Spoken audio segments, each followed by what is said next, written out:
News live കൊച്ചിയിലേക്ക് സ്വാഗതം. ഈ വാർത്തകൾ നിങ്ങൾക്കായി അവതരിപ്പിക്കുന്നത് Leotech solar solutions powered by mile food stuffs Mookkannoor, Grazia tours and travels near Cochin airport and Cochin Kalabhavan Angamaly franchise. സംസ്ഥാനത്ത് കാലവർഷം ശക്തം. എല്ലാ ജില്ലകളിലും മഴ മുന്നറിയിപ്പ്.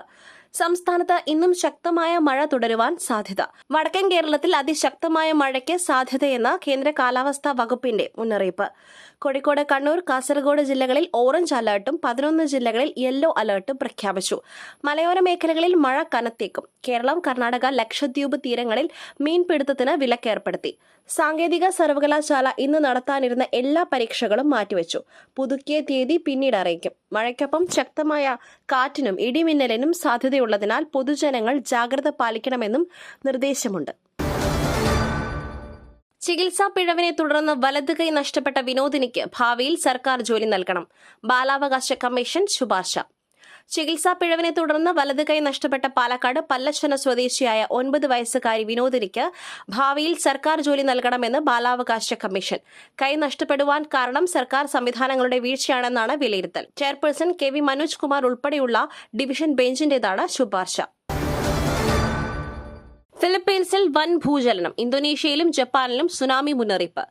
ഫിലിപ്പീൻസിൽ വൻ ഭൂചലനം. റിക്ടർ സ്കെയിലിൽ 8.2 തീവ്രത രേഖപ്പെടുത്തി. പ്രാദേശിക സമയം 7:40 ഭൂചലനം ഉണ്ടായിരിക്കുന്നത്. ഭൂചലനമുണ്ടായ പശ്ചാത്തലത്തിൽ ഇന്തോനേഷ്യയിലും ജപ്പാനിലും തായ്വാനിലും സുനാമി മുന്നറിയിപ്പ് നൽകിയിരിക്കുകയാണ് അധികൃതർ. ബീച്ചുകളിൽ നിന്നും ആളുകൾ മാറണം എന്നാണ് നിർദ്ദേശം. ഫിലിപ്പീൻസിന്റെ തീരപ്രദേശങ്ങളിൽ 3 മീറ്റർ വരെ ഉയരത്തിൽ സുനാമി തിരമാലകൾ ഉണ്ടാകാമെന്നും ഇന്തോനേഷ്യയുടെയും മലേഷ്യയുടെയും ചില ഭാഗങ്ങളിൽ 1 മീറ്റർ വരെ ഉയരത്തിൽ തിരമാലകൾ ഉണ്ടാകാം എന്നുമാണ് മുന്നറിയിപ്പ്. പൌരന്മാർ സുരക്ഷിത സ്ഥാനത്തേക്ക് മാറണമെന്നും നിർദ്ദേശമുണ്ട്. ശബരിമല സ്വർണ്ണക്കൊള്ള കേസ് ഇന്ന് ഹൈക്കോടതി ദേവസ്വം ബെഞ്ച് പരിഗണിക്കും. ശബരിമല സ്വർണ്ണക്കൊള്ള കേസ് ഇന്ന് ഹൈക്കോടതി ദേവസ്വം ബെഞ്ച് പരിഗണിക്കും. അന്തിമ അന്വേഷണ പുരോഗതി റിപ്പോർട്ട് SIT ഹൈക്കോടതിയിൽ സമർപ്പിക്കുവാനാണ് സാധ്യത. ജംഷഡ്പൂരിലെ ലാബിൽ നടത്തിയ സ്വർണ്ണപ്പാളികളുടെ ശാസ്ത്രീയ പരിശോധനാ ഫലത്തിന്റെ വിവരങ്ങൾ കോടതിയെ അറിയിക്കും. ശബരിമല സ്വർണ്ണക്കൊള്ളയിൽ SIT അന്വേഷണം ആരംഭിച്ചിട്ട് 7 മാസം കഴിഞ്ഞു.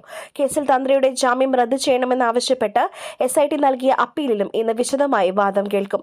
ജസ്റ്റിസ് A ബദറുദ്ദീന്റെ ബെഞ്ചാണ് അപ്പീൽ പരിഗണിക്കുന്നത്. വീണ്ടും വ്യോമതാവളങ്ങളിൽ ആക്രമണം അഴിച്ചുവിട്ട ഇറാൻ. കനത്ത തിരിച്ചടി നൽകുമെന്ന് ഇസ്രായേൽ.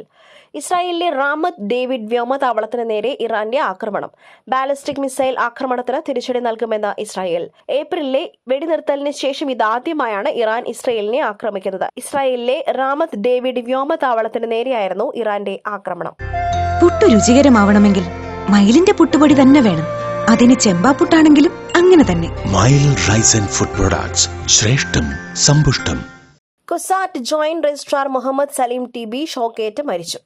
കൊച്ചി ശാസ്ത്ര സാങ്കേതിക സർവകലാശാലയിലെ ജോയിന്റ് രജിസ്ട്രാറും സർവകലാശാല രജിസ്ട്രാറുടെ പേഴ്സണൽ അസിസ്റ്റന്റുമായ മുഹമ്മദ് സലീം TB നിര്യാതനായി. എറണാകുളം ജില്ലയിലെ ഇടപ്പള്ളിയിലെ താമരശ്ശേരി ഹൌസുള്ള സ്വവസതിയിൽ വെച്ചായിരുന്നു അന്ത്യം. പരേതനായ TK ബുഖാരിയുടെ മകനാണ്. ഭാര്യ ഷിനു സലീം, മക്കൾ ഹനീന, ഹാനിയ, സന.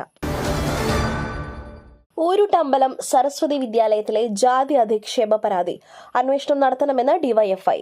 ഊരുട്ടമ്പലം സരസ്വതി വിദ്യാലയത്തിലെ ബസ് ജീവനക്കാരി നേരിട്ട ജാതി അധിക്ഷേപവും വിവേചനവും സംബന്ധിച്ച് അന്വേഷണം നടത്തണമെന്ന് DYFI തിരുവനന്തപുരം ജില്ലാ secretary doctor Shiju Khan, president V Anoop എന്നിവർ ആവശ്യപ്പെട്ടു.